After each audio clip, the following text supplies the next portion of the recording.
وفي الوقت اللي كنا كنتسناو حكيم زياش حبيتي المشماش في لائحة المنتخب المغربي اللي مشارك في كأس العرب قطر، حيث كانت أخبار متداولة والمغاربة كلنا كنا فرحانين ونتمناو تعطى فرصة مع المنتخب المغربي الرديف لكأس العرب باش يحاول حكيم زياش يرجع للمستوى ديالو.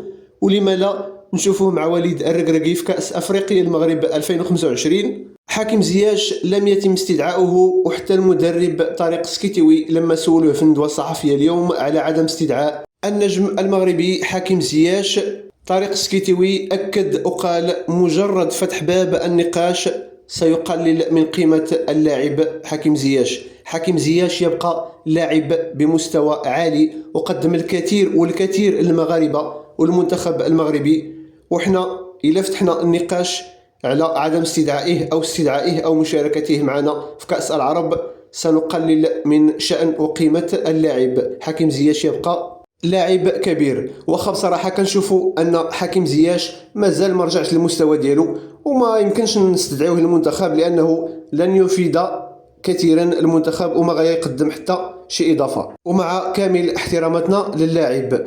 وانتم اخواني اخواتي اشنو رايكم حول عدم استدعاء حكيم زياش او مستوى حكيم زياش الحالي؟ هل كان يستحق التواجد مع المنتخب ام لا؟ شاركونا ارائكم في التعاليق وما تنسوش الدعم ديالكم اخواني اخواتي. شكرا لكم.